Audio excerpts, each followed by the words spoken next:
Benhur Abalos, ating kaibigan.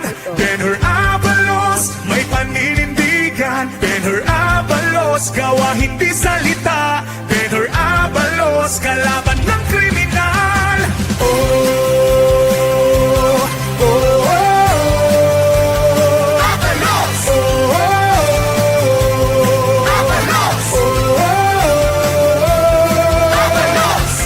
Kabutihan ang mananaig sa kamay ni Benhur Abalos. Sasamahan ka sa dapat kalagyan. Benhur Abalos sa kanyang puso't isipan. Magandang kinabukasan sa bagong Pilipinas. Gawa hindi salita, kalaban ng kriminal. Benhur Abalos, ating kaibigan. Benhur Abalos, may paninindigan. Benhur Abalos, gawa hindi salita. Benhur Abalos, kalaban ng kriminal. Oh, oh, oh, Abalos! Oh, Abalos! Oh,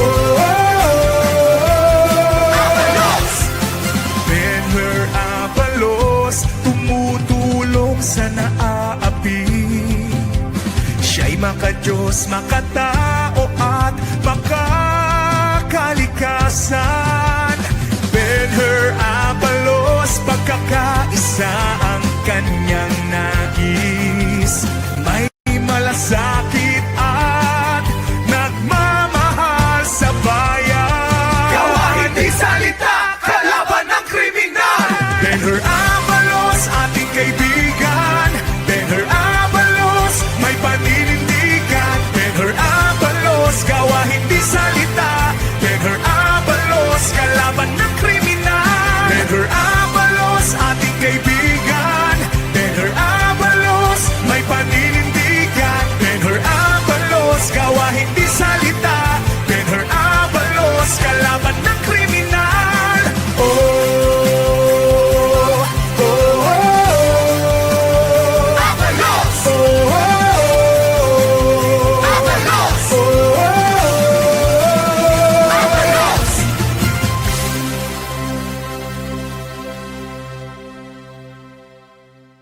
It's hard to breathe, but Alright.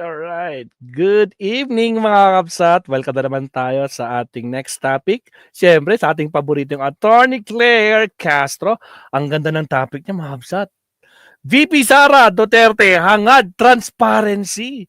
Pero confidential fan, ayaw niyang ipaliwanag. Naku po mga kakapsat, ang gandang topic to. Sige, pasok Attorney Claire. Wait lang. Yuhuu! Akin ng DA kung ilang kilo na, kung ilan na ang napababenta nila na ganyang bigas na worth 33 pesos a kilo. Diba? Yan din yung bigas na bilhin na ng San Juan. Mga ka-clear. Yung binili nila at dinistribute, remember that news? Bumili sila sa NFA? Oh. Paano masasabi sa mga alagad ni VP Sara? Oh, ano na? Na walang kwenta at panghayop yung bigas na yan. Di ba? Gamitin ang utak, ibahin niyo yung kwento niyo. Yun lang. Ang gawin niyo, di ba? Kung totoo na 20 pesos, hindi mo na yan bibilin. Kung gusto mong ipakita dun sa tindahan, nagbebenta siya ng mukhang pang-aso. Pero dapat huwag kang bibili. Ganun ba, Kasi Attorney? pangit eh. Bili ka na ng kalahati pero maganda. Isip-isip, baguhin ang script, Scripted ba, Attorney? nakakatuya, sana walang maloko. Di ba? Anyway, kung dadami ang ganyang klase na troll, alam na, Alam na may this. 933,000 pesos na galing sa sponsor Ang na China. dapat papangitin ang gobyerno, Patay tayo papangitin dyan. ang imahe ng Pangulo, Agoy. papangitin ang mga trabahador sa gobyerno, Paktay talaga, Ay. Attorney, pag ganyan. ganon, di ba? Papangitin ang mga nagtatrabaho sa Malacanang, sa executive, at ang iangat ang nag-iisa na pambato Inday ng Sara. China. Okay. Sige, let's go. Here we go. Ito ang sabi niya, mga ka-clear. Transparency Mamaya daw. natin diskubrihin yung mga iba pa palang na-flag. Kanina ko na nakita yun. Meron pa palang bago, mga clear. Wait. Sige, tuloy, attorney. Ulit. Na ito ba yung sa confidential funds at sa impeachment, hindi naman sa hindi ko siya maipaliwanag. Ang ginagawa ko ay hindi talaga ako nagpapaliwanag. Ito mga Kasi hindi mo kayang ipaliwanag. Ganun lang yon. Inday Sara Pusit, Mary Grace Piatos na hindi mo maintindihan ang pagka-bitter mo kay Pangulo. ka-clear, sa totoo lang. Nakita niyo naman siguro to. Sige. Diba tinanong siya tungkol sa resibo? Exactly. Ano sabi niya? Wala. Hindi niya alam. Hindi niya alam. Tapos lahat ng tao niya, Wala hindi kasing din alam. Wala silang alam lahat. Samantalang galing galing, alam. attorney, samantalang yung resibong yun galing sa kanila. Sa kanila mismo yun, pero di nila alam. Kamote talaga, no? Kaya nakakatawa itong mga group, mga empleyado niya eh. Putra, sinkronado, no? Naka-orchestrated yung kanilang sinasabi. Kamote talaga. Tuloy. Saka ito naman, mga ka-clear. Ito lang nga, ito, uulitin ko ulit. Mababaw lang to. Kung ikaw ba, sige, tell me kayo sa magot kayo dyan. Kung ikaw ba ay isang government official, ikaw, government official ka, naghawa ka ng pera, humawa ka ng pera, kailangan mo tong i-report. Kasi ang gobyerno ka eh, bigyan ka ng chance sumawak ng pera at i-audit, i-report mo yan para ma-audit. Kung tama lahat ang ginawa mo, pwedeng magkaroon ng Audit Observation Memorandum. Pwede yan, AOM, mula sa COA. Bakit? Baka may nakaligtaan ka, ito yun eh. May mga pagkakataon kasi baka may nakalimutan kang ilagay na resibo. Okay yan, normal yan. Minsan na-delay ang pag-report mo kasi hindi pa naayos. Pwede yun, pwedeng ma-delay. Pero hindi ibig sabihin nagnakaw ka. Hindi ibig sabihin na corrupt ka. Ang delay, minsan normal yan. Minsan na-flag ka na. Bakit ang tagal? Kasi may time yun eh. Ito, meron ganito. Isang kontrata. Di ba? Nasa-submit mo na. Ibinalik. Na-delay ka na. Di ba? Sabi delay ka na kasi ibinalik eh. Anong kulang mo? Lagyan ng date yung ibabaw. Di ba ganon? Ha? Kaya nakalimutang lagyan ng date ng notaryo publiko. Pero na notaryo. Wala. Wala nakalimutan. Ibabalik yun. Delayed na yun. Pwede na maging subject yan ng AOM kasi delayed ka na. Pero it doesn't mean na nagnakaw. Kaya yung may AOM na natatapikan, it's medyo normal pa yun. Medyo normal pa yun. Pero kung natapik ka na, hindi mo pa naayos. Hindi mo pa naayos. Dahil wala kang resibo, ibang usapan yun. Dito kasi umabot na siya sa notice of disallowance. Ibig sabihin, hindi pa niya naayos sa AOM. Yung unang topic, di niya naayos. Ngayon, iba may AOM.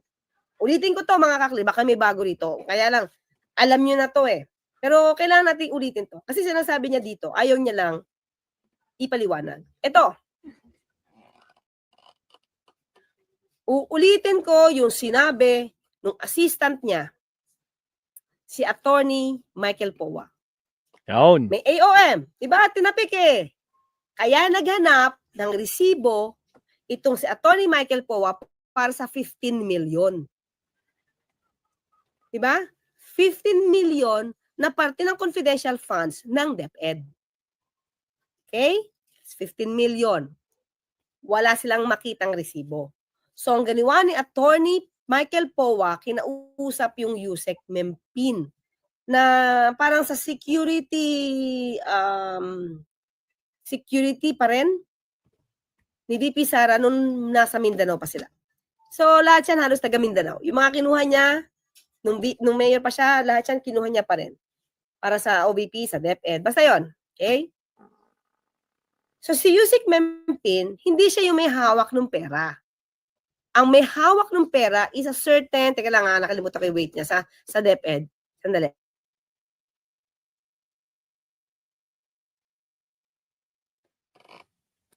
Sa DepEd, ang pinahawak ng pera, binigay ng diretso ay kay Colonel Nolasco. Kasi sa OVP, si Colonel Lachica. Okay? Diretso yun, pera. At ang pag-withdraw nun, hindi utay-utay, hindi installment. Buo. Binigay din. Ayan. Ngayon, hindi naman si attorney, si Yusek Mempin, ang napahawak ng pera, kundi itong si Nolasco. Si Pawa, hindi yan pumunta kay Nolasco. Hindi rin pumunta sa SDO. Si SDO ay si Fajarda, yung asawa nung Sunshine Fajarda na attorney sa OVP. Asawa yun eh.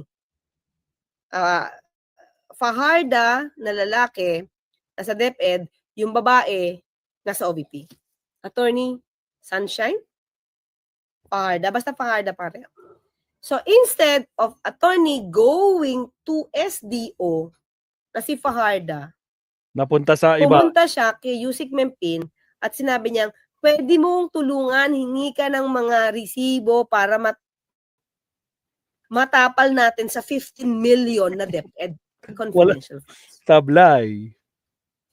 Diba?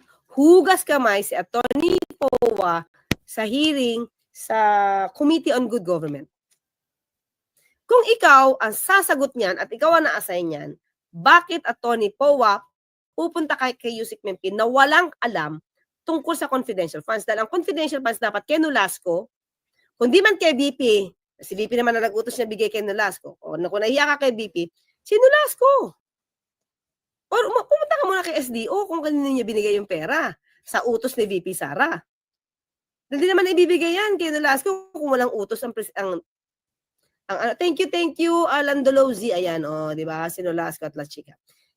Kamusta na kayo si SDO Lachica? Ay, SDO Lachica tuloy. Naging SDO na si Lachica, no? Itong si SDO Gina Acosta, di ba? Sir, wala akong kinalaman dyan. Wala talaga akong alam, promise. Hindi ko talaga alam ano nangyari. Hindi ko kilala si Mary Grace. Hindi ko mapapaliwanag yan.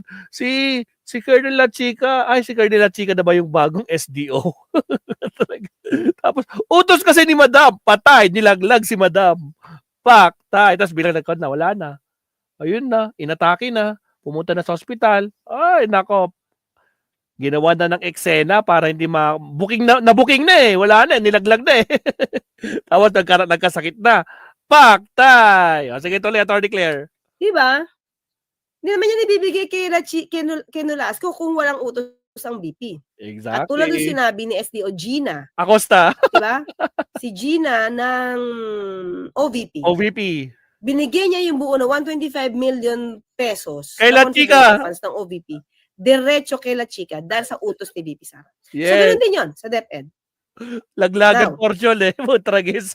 bakit hindi pumunta si Tony Powa kay Ay, mga kabsat, sa mga bagong pasok dyan, sa mga naiwan dyan, baka naman, di pa kayo nagla-like and subscribe. Ilan na yung like natin, Romis Matsu? Ilan na yung like natin? Teka lang. Magre-refresh lang ako guys ha. Baka naman guys, no? Like po tayo, huwag kayong mahiya. Wala pong bayad dyan, mabsat. Huwag kayong maglala. Walang confidential fund dyan. Ang like natin is 256 likers. Maraming salamat po sa 256 likers. Sa 155, sa mga hindi pa nag-like dyan, like and subscribe po tayo. Okay, tuloy tayo. Attorney Claire, basagin mo na. Harda. Ang pinagtapat niya, pumunta siya kay Yusek Mempin, humingi siya ng tulong para makakuha ng anuman dokumento para maitapal sa 15 million. So, ang ginawa naman ni Yusek Mempin, dahil meron siya mga kamista, PMA-er, mga colonel, humingi siya ng certificate para sa military training or youth training or youth summit. Katatablay. Certificate lang yun na attendance or participation ng DepEd. Yun ang ginamit ni Attorney Michael Powa to show na naubos ang 15 million pesos na confidential funds ng DepEd para sa Youth Summit. Kaso, pero, yun. tinanong yung mga colonel na Yan na. nag-lead doon sa youth summit na yun na binabag O yan, yung tinanong na nila mismo, yung mga participant na mga pulis dyan, o yung basta lahat tinanong dyan, ano nangyari? Wala pong ginastos ang OVP dito, lahat gastos namin. What tragis? Huli, saan pumunta yung 15 million, attorney? Alam na this. sa certificate. Sinabi nila, nasa hearing to mga kaklit, hindi naman ako nagbabago ng kwento rito. Tama, nasa hearing yan. Sinabi nila Hmm. na yung pera, wala sila natatanggap na anumang pera mula sa DepEd. What tragis? Okay? Ang mga nag-participate doon, karaniwan yung youth, ay sagot ng LGU. At ang bawat agency or bawat departamento, kanya-kanyang gastos. Let's say, nag-participate ang DSWD, sagot nila yung gastos nila. Nag-participate halimbawa ang check, halimbawa lang hindi ko alam kung sino mga nag-participate Basta mga departamento. Kumbaga, kanya-kanyang bayad, hindi ito ginastosan ng DepEd. Tama. Under VP Sara at that time, being the DepEd Education Secretary. So, ano ang ginawa ni Attorney Powa Yan. para Anong ginawa taparan niya? yung 15 million?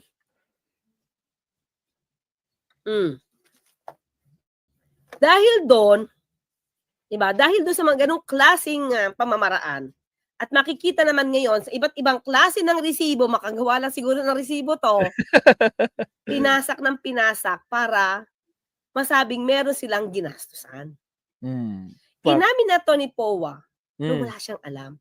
So, bakit niya isasubmit yung mga certificate ng mga sa Youth Summit when in fact, he knew na hindi yung pinagkagastusan ng 15 million. So, si Attorney Powa, kung tutuusin, di ba, co-perpetrator din. Agoy! O nga! Tinolerate niya. Kasabuat! Nagbigay siya ng peking dokumento. Agoy! Di man peke yon pero peking pinagkagastusan. Ayun lang. So kaya mahihirapan kayo mag-explain dyan. Turo-turo na lang 15 sila. million pa lang yun. Diba? O sige, tuloy natin. Sige, banat. Lalong-lalo na sa mga members of the House of Representatives. Dahil, bigyan ko kayo ng example, no? Ang may-ari ng Tingog Party List ay si Martin Romualdez. Tumanggi na si Vice President Sara Duterte na sagutin ang mga pasaring sa kanya ng ilang kongresista kaugnay ng pagiging kumpiyansa nitong maipanalo ang impeachment case laban sa kanya. Ayon sa pangalawang Pangulo, ayaw niyang magpaliwanag sa House of Representatives at ayaw din itong sagutin ang mga batikos sa kanya ng Tingog Party List na hawak umano ni Speaker Martin Romualdez. 3 na yung seats niya sa House of Representatives. Yung distrito niya sa Tacloban, yung 2 upuan niya sa Tingog Party List. Yung upuan ng asawa niya, yung seat ng asawa niya, yung seat ni Asidre. So, hindi dahil hindi ko masagot yung mga tanong nila sa confidential class. Ayaw kong sumagot sa mga pagmamayari ni Martin Romualdez. Bakit? Wait lang. Mga ka-clear. Pag-aari ba ni Martin Romualdez yung house? Di ba? Speaker lang naman siya Saka anong connect? Hindi ko na makuha. Anong connect ng Tingog Party List sa tinatanong sa yung confidential funds? Di ba? Anong connect? Wala nga, attorney. She was asking for accountability, transparency. Di ba yung sabi niya, dapat maging we are into transparency. Mapa-explain niya. Ano ba pinapa-explain niya? Wait lang. Pinapa-explain yung GAA, enroll bill. Ano yung explain niya dati na nasa ano siya? Nasa Netherlands siya. Wait, PhilHealth. Di ba? You are asking for that. You're clamoring for accountability and transparency. Pero ikaw, hindi ka transparent. Diba? Ayaw mo i-account. Sabi ko, nga, you can ask for an executive session kung ayaw mo madinig. Pero dito pa lang kasi sa COA. Tingnan natin na mga clear. Wala namang pahayag kaugnay rito si Speaker Romualdez, gayon din ng Tingog Party List. Pebrero nang Teka lang. Teka lang mga clear. Tingnan natin, ilan ba mga Duterte tumatakbo? Ha? Tatay niya, Tingnan nga natin. kuya niya, kapatid niya, tatlo. Kasi nagtuturo siya eh. Tingnan natin ha. Fake news pa nga kasi sabi niya, tatlong Duterte ang tatakbo bilang senador. Tatlong Duterte, tatay ko, kuya ko, tsaka yung kapatid daw niya. Tatlong Duterte daw sa Senado. Hindi naman nagkatotoo kahit isa. Kamote. Tingnan natin.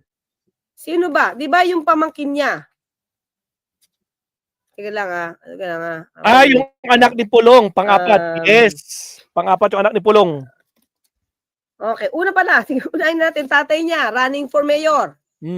Di ba? Si Baste, Vice Mayor. Isa. Sumunod. Baste, Vice Mayor.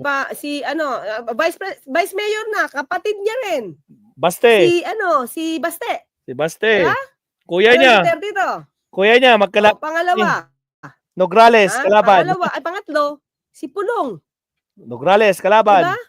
Tingnan natin. Nandito ba yung listahan? Wait lang, tinan ko muna ha. Tapos pang-apat yung anak ni Tingnan Pulong. ha. Konsihal. Nandito ba yung listahan?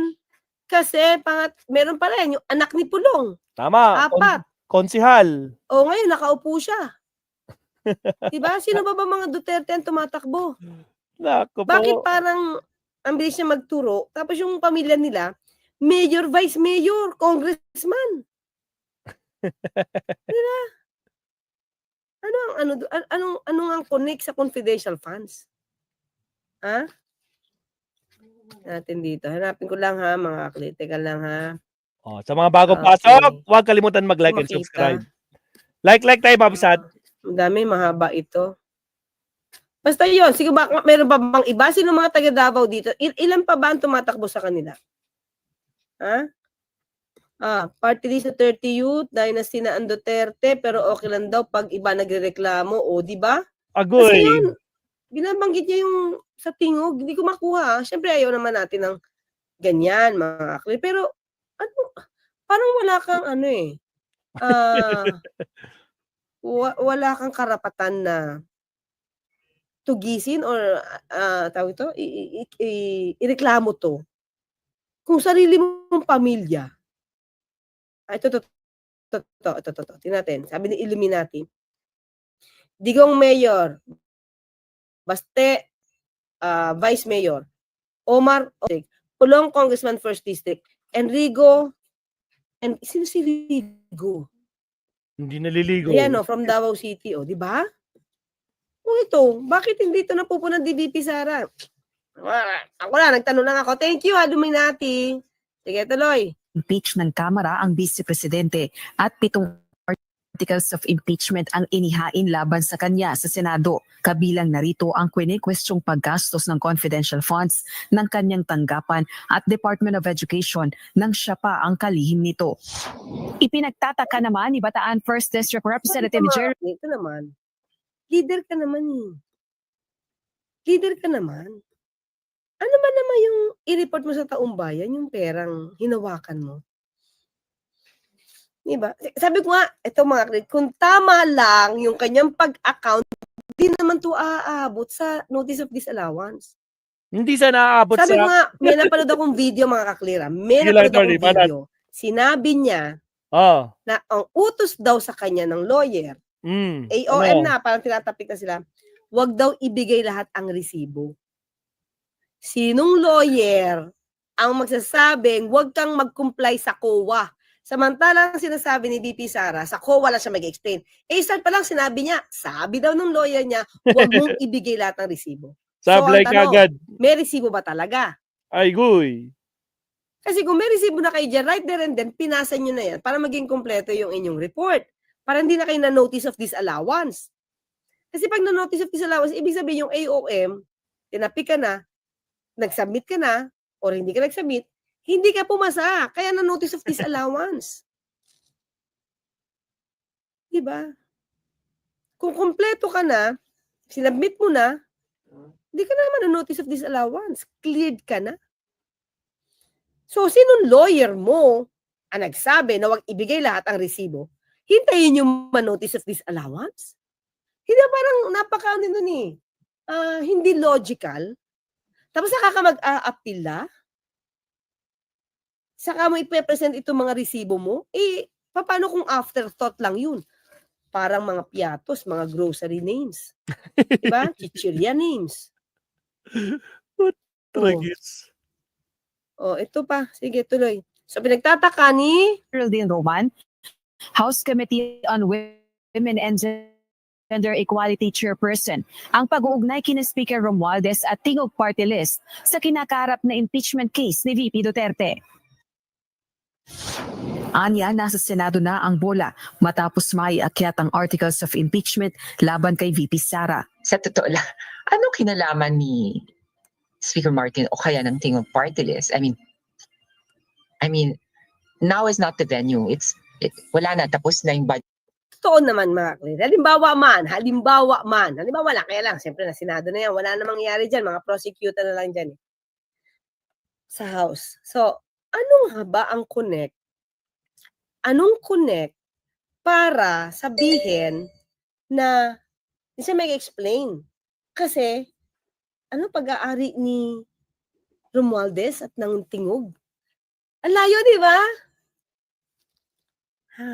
Sige, Guys, tuloy. Budget Yes. hearings. I mean, why even talk Mga kabsat, may ginawa akong poll dyan, no? Ang tanong ko dyan, mga kabsat, dapat bang ma-impeach si Sara? Dapat lang, 100%. Hindi, DDS kami. Bulag kasi kami. Kaya, wag. DDS kami. Bulag-bulagan kami. Putra, guys. O, sige, tuloy. about not answering the questions? Definitely, pag na-convene na yung Senate as an impeachment court, dyan na magsasagot ng mga katanungan ang ating Vice President. Wala ako ng tubig, guys. Accountability naman ang hanap ng Makabayan Bloc. Ayon kay Gabriela Women's Party List Representative Arlene Brosas, House Assistant Minority Leader, malaking kasalanan ang pagwaldas sa pera ng bayan kaya dapat ng agarang pananagutan. Wala namang perfect time for justice, 'di ba?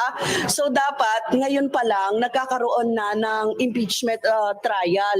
Sa katapusan pa ng Hulyo inaasang mag-umpisa ang impeachment trial. Ay, talaga? Talaga? July 30. Pakala ko ba June pagbalik nila?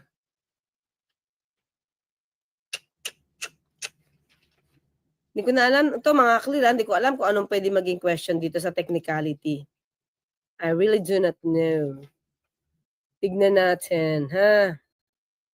Trial ni VP Sara. Kasi na-expect ko June. Magko-convince sila, tanggapin nila yung impeachment as court, impeachment court. Yun lang. At least na itanggap na existing pa yung 19th Congress. July 30, as in, medyo, di ko alam. Senate hopes to adhere to the foregoing schedule and considering that both prosecutors will have ample time to prepare, will not tolerate it. Baka naman meron June to, mga clear, putol kasi yung report. Meron pala. Kala ko naman July 30 baka naman meron June 30. Tingnan natin. Kala ko naman July 30 talaga mag-start. Rosa Licos, UNTV News. Okay na. Mga ka-clear. So, yun lang sa akin, di ba? Kung ikaw yung opisyal, sa totoo lang, at malinis ang trabaho mo, malinis ang gawa mo, wala kang tinatago, di ka matatakot magsalita, okay? To clear your name. Di mo na to paaabutin. Sabi ko nga, di mo na pa to paaabutin sa notice of disallowance. Pwede pa nga sa AOM Yung AOM, medyo nafa-flag ka talaga dyan. Okay? Teka lang, ito na. Buti na, baka makalimutan ko. Ito kanina, sabi ko, saka natin di-discuss. Maraming nawawala. Okay? Kasi ang dami niya natanggap sa China, di ba? Ito hindi ba i-record? Nasaan na to? Nasettle na kaya ito ni VP Sara? Ayan, 5 12-seater Jack Vans from Chinese Embassy. Puro Chinese, Nasettle na kaya ito ni VP Sara? one 17-seater jack van from the Chinese embassy. Sana punta to. Mga kli, di ko naman sinasabing nawawala to up to now. Di ko alam Pero ito kasi yung data, ito yung report kailan ba to? Sana nagsasabi ang COA kung naayos. So, September 13, 2022. Di ba? O baka naman takot ang COA. Teka lang kasi si ito sabi niya dati. Ito Kaya nga siguro hindi umaalpa dati ang COA eh. Ito sinabi niya Okay. Ito pakita ko. Balikan natin yan. Ganito manakot.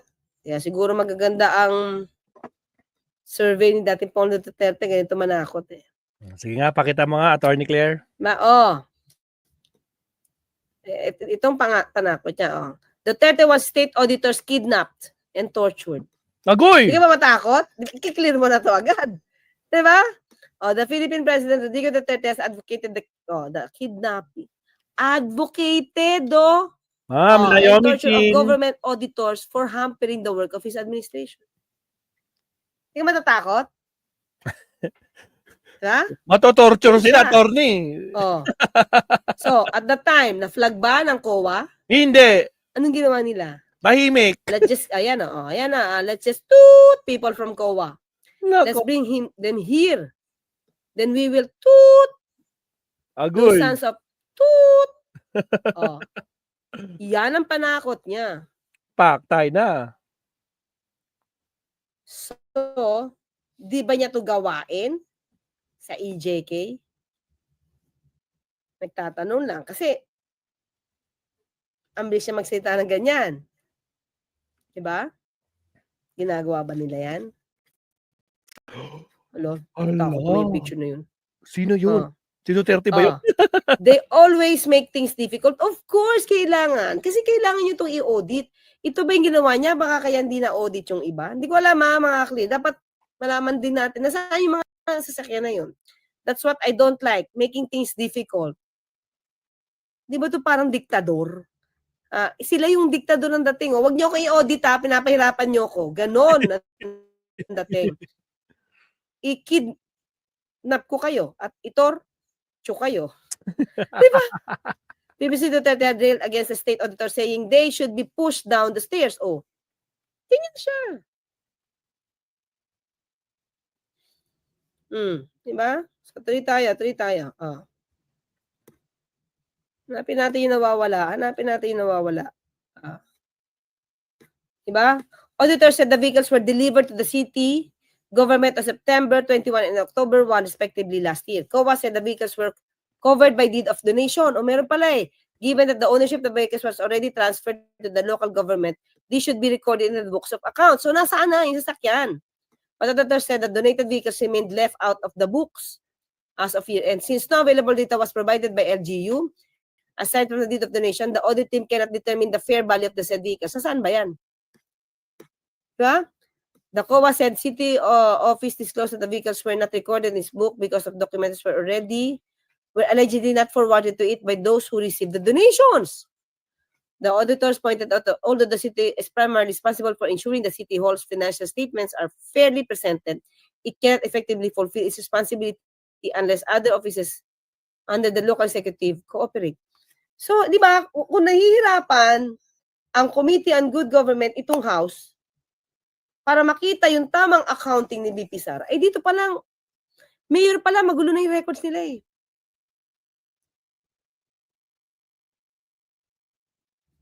Diba? Na natin? The summary of this of the nations distributed and balanced were not submitted. Hindi submit sa COA. The submitted list lacked documents. So ito na yung gawi nila. Ito na yung trabaho nilang nangyayari sa Davao. Kulang-kulang. The submitted list lacked documents such as proof of receipt, enumerating the beneficiaries from each donated. So, may sinasabi sa ito dinonate. Tapos wala yung listahan ng beneficiaries. So, saan napunta yung dinonate? Saan napunta? Diba? Hindi nagmamatch. The acknowledgement receipt submitted did not conform to COA's prescribed format, which should have been prepared in 3 copies.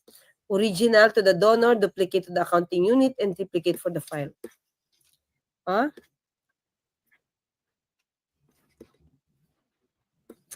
The COA said the auditors were told by the General Services Office personnel that the donations were directly received by the mayor's office and the local social welfare office. Since these were not coursed through the CGSO, the office failed to properly document the donations. Saan napunta? Ang tagal niyang mayor dito, 6 years. Tapos yung mga donate, diretso kay mayor. Tapos hindi na mai-account. Mga klira, pinapakita ko lang sa inyo yung sinabi ng Transparency ng daw. COA. Diba? COA also said that neither the mayor's office nor the CSWDO informed the General Service Office of the donations they received. Hindi na sinasabi mga donasyon.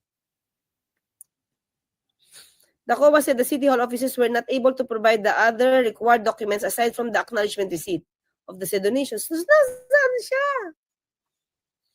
Diba? So, kung ganito talaga sila, malamang ganyan. Ganyan din yung dokumento sinabit sa COA kasi hindi sila masyadong, Simply talking, shout out, Kabsat. hindi sila nakakasuhan siguro. Kasi yung tatay niya, ganun manakot di ba? Well, ganun talaga. Kaya ba itong si COA, doon sa hearing, parang takot na takot sumagot? COA, si Attorney Gloria ba yun? Gloria Mercado. Di ba parang wala siyang muwang? Yung taga-COA? Hindi. Auditor said there were at least 49 sets of in-kind donations received by the local government from the private and public entities to help calamity victims, people affected by COVID-19 pandemic. Salamat, So, Kabsat. but a review of the notes of financial statements revealed that no disclosure was made concerning donated relief goods. Despite multiple donations received, dito kayo talo ni gusto lagi may resibo ni VP Lenny. Yun lang. No. Okay, mga Kabsat, speaking of VP Lenny, ini-endorso niya si Benhur Abalos at saka si Pacquiao, mga Kabsat. Di ba? Walang recording. Tumatanggap ng donation. May financial law pa. Pero wala. The COA said none of these were indicated in the City Hall's financial report. Di rin naka-report sa financial record nila. And no documents such as acknowledgement receipts from the mayor's office. Hala. So, Lagot na. di ba? Wala talaga, attorney. Pinamigay niya doon, verbal, Gina, bigay mo kay La La Chica. Chica buo. Tapos wala na. Pero, parang wala siyang resibo. Sabi niya, hindi niya alam. Okay, such omission according to the WAS precluded the city from achieving full transparency. Akala ko ba okay kayo sa full transparency? Mayroon pala, may problema na sa transparency.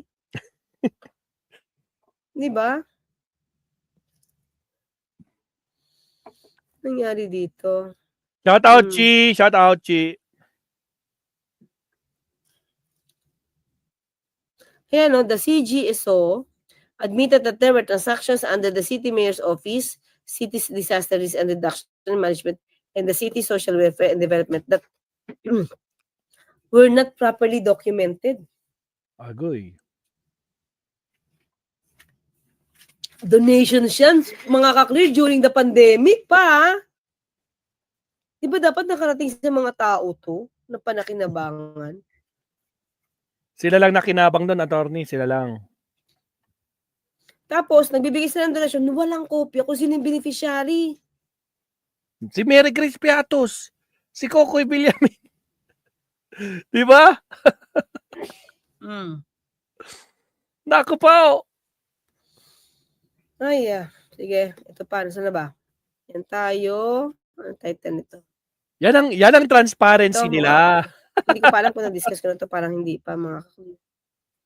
Ito. House panel urged to probe 12.3 billion COA flag department DepEd funds.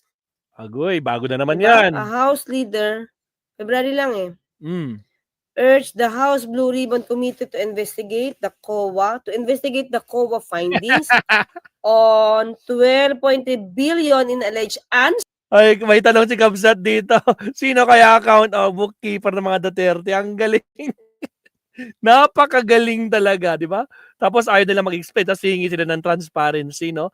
Kapal talaga na mukha. Putragis.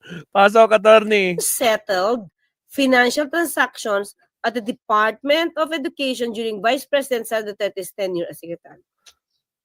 12.3 billion. Billion na yun, billion yan. In a news release, House Assistant Majority Leader and Zambales First District Representative J. Kung Hoon said the COA's finding would strengthen the impeachment case against Duterte. So may 12.3 billion pa?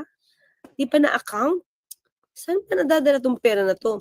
The red flag keep piling up. First, it was 125 million in confidential funds spent in 11 days. At the office of the Vice President. Now, COA's flag 12 billion in Kabsat Tokis, grabe, from 125 million lang Ngayon, naging 12 billion. Billion na yung usapan dito. Unresolved transaction sa DepEd, 12 billion. Tapos may ang kapal pa naman, humihingi pa ng 100 billion. Tama ba? Babaguhin daw niya ang education system. Allah! Oh God! unresolved transaction at DepEd under Duterte's leadership. Tandaan natin na may issue pa to tungkol sa mga ghost students. Ghost students. This isn't just an oversight. It's a pattern of seemingly financial management. Baka naman sinadya ba yan? Ba? So, ayan. Accountability, transparency dapat. Sabi niya, di ba?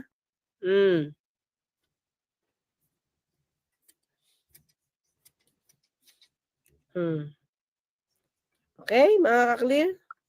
Oh, yes. Yun lang kasi ayaw niya ayaw niya mag-report. Teacher lang magsasalita yan. 12 billion yan, attorney. Hindi na joke yan. Kung yung 125 million nga, hindi niya maipaliwanag. Million pa lang. How much more yung 12 trillion? Biro mo, ilang times yun. Saka ka magkakaroon ng 1 billion kapag umabot na ng almost 999 million. Hala, ilang ganun. Hala, ay my God, transparency talaga, Inday. Naku po, Inday. Makakalusot ka pa kaya? I doubt. O, sige, tuloy. Ayaw niyang ipaalam sa tao para maklear yung pangalan niya. Sino Gonzaki, shout out ka. Salamat. Hindi nga nakapag-report na maayos. Tingnan na lang natin mga clear. Ayun naman ay observant lang. Observant lang tayo. Dave, B2 to R20. Hi, ma'am, good evening. Yun, banatan mo yan sila lahat, mga Duterte. Sorry, Duterte, kasi mga pabigat lang. Lalo yung mga yan, mga sakim sa kapangyarihan ng Pinas. Mukhang makakapera, sobrang ingkitero. Chimay Vlog, hello. Ace Venezuela, medyo off na. Ano yan? Bakit? Uwi ka na? Utak talaga Duterte. Ingat Ace Venezuela. Actually, may nakita ko ngayon dito sa feeds call. May topic si attorney